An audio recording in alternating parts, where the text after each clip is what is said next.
nga, bago na ngayon ang liderato ng Senado, si Senator Win Gatchalian na yung bagong Senate President. Ano ang masasabi nyo dito, Attorney? Palagay nyo ba, Attorney, matatapos na ang gulo, ang sigalot sa Senado, gayong bago na ang Senate President, Attorney Jojo? Well, at least nagkaroon ng konting stability, no? Kasi ang problema nung panahon ni former SP Cayetano, siguro more than a month, 5 weeks yata, hindi nagtatrabaho ang Senado, no? Wala silang sessions, hindi sila nagko-committee hearing, walang ginagawa. So pilay ang ating gobyerno, no? Kasi ang ating legislature, dalawang houses niya, no? Pag hindi gumana yung isa, hindi makakapagpasa ng batas. Kaya kung titignan mo, wala silang nagawa actually. Ngayon, hindi ko masabing tapos na yan kasi napaka-unstable ng alliances nila ngayon. May 13 na majority. Pero at least may attempts na nagse-session sila, gumagawa sila. And of course, one of the most important things coming up, yung impeachment. Kasi nung panahon ni SP Cayetano, hindi natin alam kung anong mangyayari doon. Pero continuing to, yung mga situation na yan, ang problema lang kasi si SP Cayetano, parang tuloy-tuloy pa rin yung kanyang bitterness. Yung mga Facebook live niya, panayang reklamo pa rin niya at inaatake pa rin niya yung mga kasama niya. Ewan ko kung kailan siya babalik ng Senado kasi medyo mahirap bumalik sa ganon. Medyo embarrassing na kasama mo, kakasama kayo doon. Kasi nawalan talaga siya ng power ngayon at wala na talaga siyang makuha. Lalo na nung nakulong na si Jingo Estrada, tapos si Bato, hindi natin makita. At ngayon meron pang threat na mukhang may kaso rin si Rodante Esparcoleta. Of course, si Joel Villanueva may nakahang din sa kanya ngayon. So hindi natin alam yung magiging situation. Pero for now, at least nagpa-function sila. Kaya maraming pumapasok na issue dahil nga kulang. For example, ilang botong kailangan para makonvict si Sara? Baka kailangan magdesisyon ng Supreme Court dyan. Kaya andun tayo ngayon, Kier, no? So, sana tuloy-tuloy lang kasi nakakahiya na at pangalawa, yung interest ng publiko hindi na se-serve, no? Dahil nga hindi nagse-session ng Senate. Pero at least ngayon nagse-session na sila. So we'll see how it goes from here on. Okay po, yun. Ano ang masasabi nyo, Attorney, dito sa attitude ni Senator Alan? Palagay nyo ba, Attorney, naka-move on na siya? Kasi nag-concede na siya. Palagay nyo ba, Attorney, naka-move on na siya? Parang hindi pa. Pero it's up to him kasi yan Ako, I'm old enough to understand in my own experience na may gamble kang gagawin sa buhay mo. Pero hopefully, you're matured enough to know kung kailan ka aatras. Kasi hindi mo pwedeng i-all out, patay kung patay, and then hindi mo na mapigilan yung mangyayari. Ngayon parang si Alan Cayetano, he has not known kung saan yung boundary ng kung kailan siya hihinto na at sasabihin niya, sige, muna. Kasi ang image niya namawasak talaga Nagmumukha, kahit ano yung pinaglalaban niya, may mga supporters naman siya for sure, no? Pero nagmumukha siyang bitter, nagmumukha siyang megalomaniac, meaning walang inisip kundi power, hindi public service. Tapos, ang pinaka-obvious, talagang pag personal insult or personal hurt niya, hindi niya mabitawan yon. May mga ganun tao na yung mga personal things, kailangan manalo ako yung last word syndrome na tinatawag, hindi ako magpapatalo, etc. Merong may hangganan yun sa public perception. Ngayon, pag tinutuloy niyang ganon, yan ang perception sa kanya ng maraming tao. Napaka-petty, immature, hindi marunong tumanggap ng pagkatalo at lalaban ng, to risk everything about himself. Wala na siyang effectivity ng pag naging as a public servant, as a leader, obvious na yung track record niya talagang sinaksakan niya na ng mga reputation na hindi pag binigay mo ng hindi aalis Ganun ginawa niya sa House, ganun din nangyayari sa Senado. And I don't know why he's doing it. Kasi ang parang sa akin self-destruction, no? Siya na mismo yung nagsisira sa sarili niya. And why do you do it? Why do you want to do it? Diba? Ultimately, wala kang win dyan eh. You know, you can make convince few people, pero a lot of people think na ganyan kang klaseng leader. So, wasak yung reputation mo. And I don't know why he does it. Opo. Paano attorney kung ano, hindi na siya pumasok sa mga session ng Senate and patuloy na lang siya sa pagla-live stream. Pwede ba 'yun, attorney? Legally speaking. Well, at some point, ano yan, di ba ganyan yung ginagawa ni Bato, di ba? At wala pang decision ng Senate. Kasi may clamor na nga ang mga tao na pag hindi ka nagtatrabaho, dapat hindi ka nabayaran. Sayang yung pera eh. And the public is not only paying the person, the senator, no? Meron siyang staff na napakadami rin na ginagastos siya ng ilang milyon, no? Every month. Bakit ka may staff na wala ka namang ginagawa sa Senado? Ikaw bilang representative na pinoto, hindi naman pwedeng wala ka doon tapos sasabihin mo, the work will go on, nandun naman yung staff ko. Hindi, kasi ikaw yung binoto eh.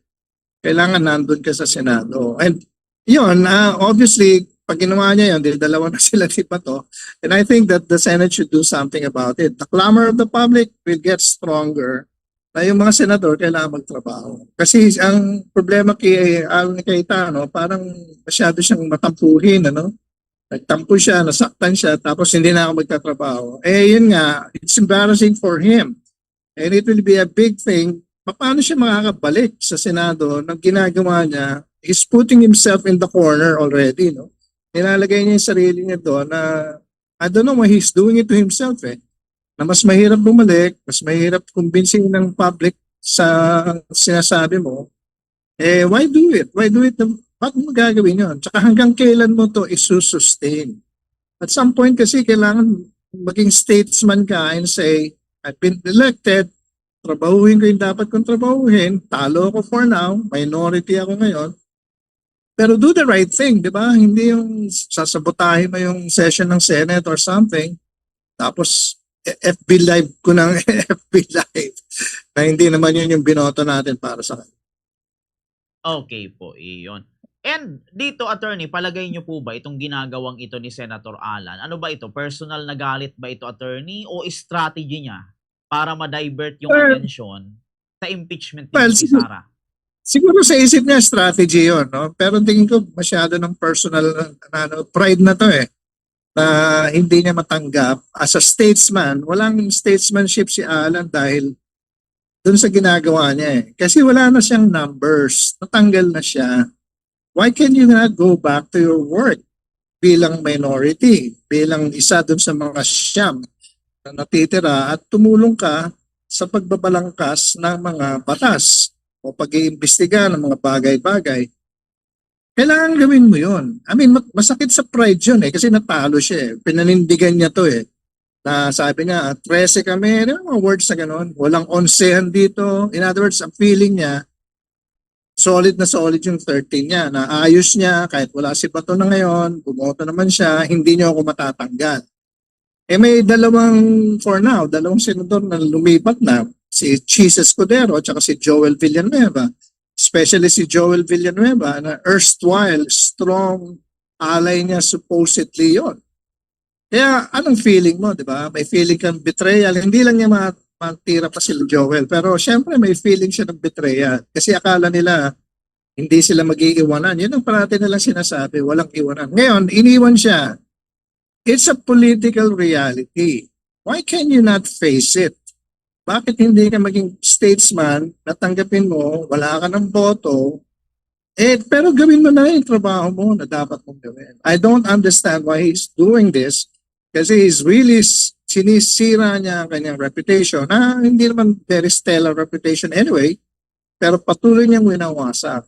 Ano na yun eh, masyado ng personal pride na yun, tsaka parang pathological na yun, ano? Talagang siguro internally hindi niya matanggap ang mga bagay-bagay, pero he has to be matured enough as a public servant para tanggapin niya yung mga katotohanan at wag niyang sisihin ang mga sitwasyon at gawin niya ang kanyang trabaho. Yun ang kailangan niyang gawin yan. But ewan ko kung sino nakapaligid sa kanya ng mga attorney, mga pastor, mga advisor niya na hindi siya sinasabihan kung anong dapat niyang gawin. Kasi for now, yung kanyang path, dinediretso niya yung path niya to destruction, to self-destruction. I don't think makaka-recover siya from his public reputation sa mga ganitong ginagawa. Opo. Doon, attorney, sa pahayag ni Senator Alan na sila Senator Soto and Senator Rapi Tulfo ituta ng Malacanang. Si Senator Erwin tuta ni Senator Ping Lacson. Ano ang masasabi niyo doon, attorney? Isa pa yon, ano? Kasi bumaba na siya doon sa personal na attacks, no? Na I mean, kung statesman ka, pagawayan ninyo policy, 'di ba? Pagawayan ninyo yung tungkol sa bansa, pagawayan niyo kung ano yung direksyon na gagawin ng bansa. Pero the moment you know, bumaba ka na doon sa mga personal attacks, tatawagin mong aso, tuta, buti hindi nagre-respond in kind yung kabila, no? Pero galit na galit kasi siya personally. Pero you go down to personal attacks like that, alam naman ng lahat ng tao, para kang bata. Para kang bata, hindi ka statesman. So, I don't know why he's doing this kasi talagang sinisira na niya yung sarili niya dito. Kasi nandiyan na yan forever na yan sa Facebook eh. At sasabihin mo, aso si Tito Soto, aso si Rafi, tuta ni Ping Lacson, si Erwin Tulfo. Pero I'm sure kung may mga lalabas niya na paano siya naging tuta ni Duterte, I mean, yun na, magbabalikan yan. Maybe yung mga senator, hindi na sila yung gagawa. Pero ang dami-daming tao dyan sa social media na pwede ka talagang wasakin, no? On your own words. Kasi hindi naman siya yung talagang stellar person na for once, sinuportahan niya si Duterte na nakakulong. Secondly, siya mismo personally, nagpunta sa UN, sa Geneva, sa New York, at tapos nag-interview sa Al Jazeera defending Tokhang. Tapos lately, di ba, sinabi niya, Tokhang is pro-life. I mean, anong klase yung reputation na ginagawa mo? He himself as kaya parang sabi nga nila, wag kang gumamit ng mambato kung nakatira ka sa isang glass house. Mahirap yon personally. So sana makita natin sa mga statesmen kasi they will fight it out on policy, on the direction of the country, on what are their views, kung anong mas maganda sa bansa o hindi. Pero this has gone down to personal level. It's not going to be helping him sa kanyang case. Okay po. Ito, attorney, isang tanong na lang dito kay Senator Alan. Pwede ba siya, attorney, i-cite in contempt o i-sanction ng Senate si Cayetano dahil sa mga pahayag niya sa labas ng session hall, attorney? Well, meron parang ang example niyan si Congressman Miao Barsaga, 'di ba? Yung House mismo, kung sila mismo sa ethics, may committee naman sila, ethics committee.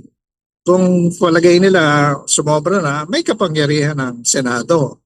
Hindi lang natin alam kung, alam mo naman Senado, 24 lang yan, no? And they try to be mas magandang samahan nila kung wari, no? Hindi sila basta-basta tinitira. Kasi ethics na yan, no? May mga sanctions na yan. Pero theoretically, kapag sumobra, kung may majority, in fact, ang removal 2/3 eh. So 16 votes pa rin. Wala naman silang vote to remove Cayetano. Kung sakali man, ano, kung maisip nila yon. So hindi natin masyado. Kaya palagay ko, inisipin ni Alan Cayetano, walang masyadong consequence yung ginagawa niya sa Senado mismo, sa kanyang trabaho. Hindi niya, pero yung calculation niya on the public perception, saka public image niya, I think is wrong about it. Meron siyang supporter, siguro yun lang ang naririnig niya, nasa echo chamber siya, yung mga DDS na sumusuporta sa kanya, okay lang sa kanila. Kasi meron din siyang trolls eh. May mga trolls yung sumusuport sa kanya, makikita mo na siguro yung baka may mesmerize siya personally, akala niya publicly okay pa siya, pero I think he's destroying himself publicly. Okay po. Dito tayo, attorney, kay Senate President Win Gatchalian. Ano ba, attorney, ibig sabihin para po sa inyo ng pagkakatalaga kay SP Gatchalian sa impartiality ng Senado bilang impeachment court, attorney? Si Erwin kasi parang he was the most acceptable, at least some minority leaders. Kasi alam mo naman may track record na si Senator Erwin, alam naman natin. yung personality niya very calm and diba, stable. Kaya parang hindi siya partisan na masyado. Parang siguro pinili nila yung hindi masyadong partisan, walang masyadong kaaway. Kaya siya yung nilagay. I think si Sherwin Gatchalian, SP, will try to be fair kasi alam niya kapag naging unfair siya, mapapublic rin siya, scrutiny at marami ring magsasalita laban sa kanya. Pero sa SP, sa Senate kasi sa impeachment, may mga rules na rin Nasusundin mo lang yung rules at may process yun. So, mahirap din talaga maging bias doon, At at some point, siyempre magbobotohan sila, lalabas kung sino talaga yung kinakampihan nila. So, sa aking pananaw ngayon, si Sherwin Gatchalian, mukhang walang masyadong kaaway. Even in social media na nagdududa sa kanyang fairness, which is good for him and for the Senate. So, andun tayo ngayon at maganda naman na kasi importante yung yung public perception sa impeachment. Mga tao kasi kagaya ngayon, pag nawala ang kanilang pananaw at tiwala sa institusyon ng gobyerno, nasisira yung ating demokrasya. Ngayon, ang mga nangyari nung panahon ni SP Alan Cayetano, nasira talaga yung trust ng mga tao. Majority of the people, I think, nasira yung trust sa institutions natin. Kaya ngayon kailangan i-repair nila yun Hindi pwedeng manatiling gano'n. Kasi pag wala na yun, ang dami nang mag-iisip na palitan na natin to whatever means. So kaya ngayon nakikita mo may mga dating general na kung mag-suggest ng mga bagay-bagay para palitan ng gobyerno not in the democratic way, nakakalungkot, nakaka-worry. So kailangan talagang stabilize ang ating institutions, otherwise yung democracy natin at stake. Opo, iyon. Pero dito, attorney, kasi parang si Senate President Win Gatchalian ang magiging presiding officer sa impeachment ni VP Sara. Ano ang nyo dito, attorney? Take nyo dito. Palagay nyo okay po ba siya na maging presiding officer, attorney? Pero nga kasi ang problema, hindi naman, I think they just see it as a weakness na hindi siya lawyer, Kasi lawyers kasi very sa rules, naintindihan namin yung rules at kung paano may resolve not that he doesn't know how to do that. Pero kaya lumalabas yung mga pangalan nila Chis Escudero and whoever na maglagay ng isang lawyer kasi legal process yun May mga rules, may mga prosecutors, may defense, evidence, really talagang legal process yun, palagay ko kaya naman ni Senator Sherwin yun, mag-rule siya on these things. Hindi naman siya kailangan mag-argue. Siya lang mag-preside. I think he can do it except that pinofloat nila ngayon, mga kagaya ni Chis Escudero, siguro tinitignan nila kung may public support. Problema nung proposal na yun, na hindi masyadong sold ang publiko na si Chis Escudero maging presiding officer. You know why? Kasi nung ginawa siya yung SP, yung forthwith 5 buwan pala yun So you're not sure how faithful he will be sa process na yon. So nawalan si Chis Escudero ng credibility sa maraming tao to fairly preside over the impeachment process. So ngayon, may issue na gano'n. But ako wala akong problema kung si Senator Gatchalian ang preside niyan. May mga katulong naman siya dyan at tutulong sa kanya. So wala akong problema kung siya ultimately mag-preside ng impeachment. Opo. Paano, attorney, kung si Senator Alan ang mag-preside? Kasi abogado Parang hindi mangyayari yun kasi obviously kaya naman sila nagpilit na makuha yung majority ng May 11 precisely because the impeachment case is coming up. At hindi mo alam, I was worried a little bit when they had the 13 kasi majority sila noon At saka naalala mo nung panahon ni Chis Escudero, according to reports, parang tinulungan siya ni Alan. Binalik nila yung complaint sa House, di ayaw Kaya si Chis walang masyadong credibility. Kaya kung si Alan, obviously, nung May 11, they tried to do it. why did they do it at that point? Tungkol sa impeachment yun eh. Gusto nilang, I think, no? Gusto nilang lutuin yun or in favor of Sara. Kasi kung may mag-move, and I think move nila yun at that point eh, to dismiss the case na wala sa Constitution, palagay ko makakakuha ka ng majority vote to dismiss the case.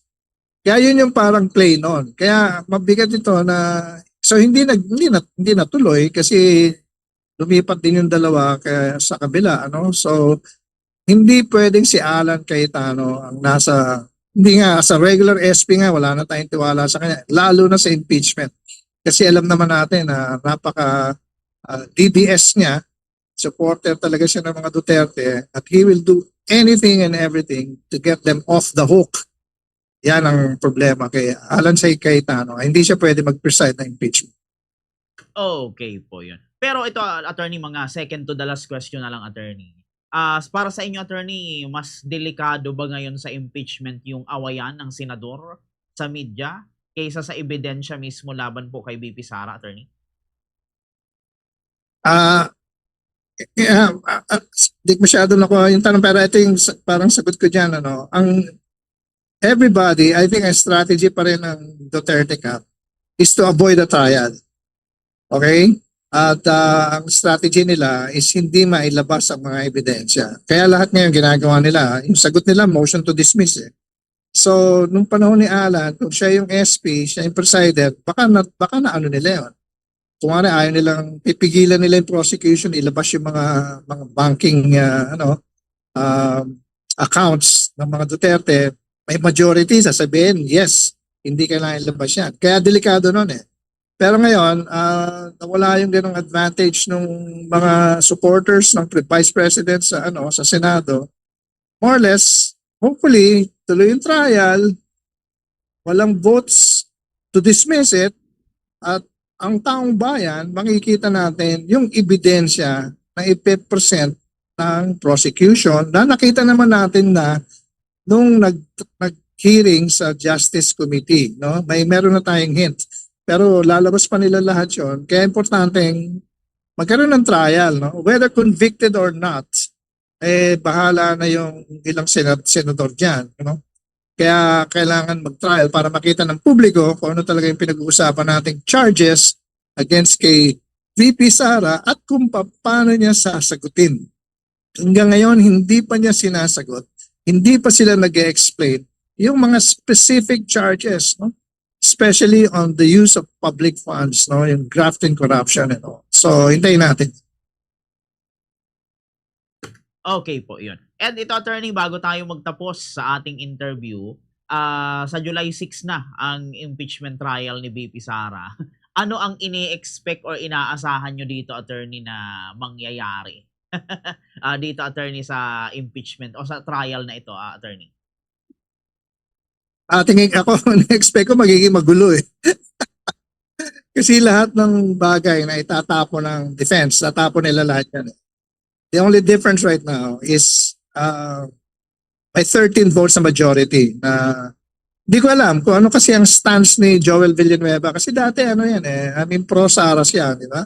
Si Cheese, hindi ko alam kung ano stance niya. So, the defense will do everything it can, as I told you, para hindi matuloy yung trial or hindi makapag-present ng evidence. So, titignan natin yan. Kaya magiging magulo yung argumento na yan, mag-aaway-aaway yan. Balita nga natin sa pre-trial, medyo nagkaroon na ng konting sagutan, mapapanood na natin ngayon yan. No? So, darating na tayo here sa exciting parts soon enough.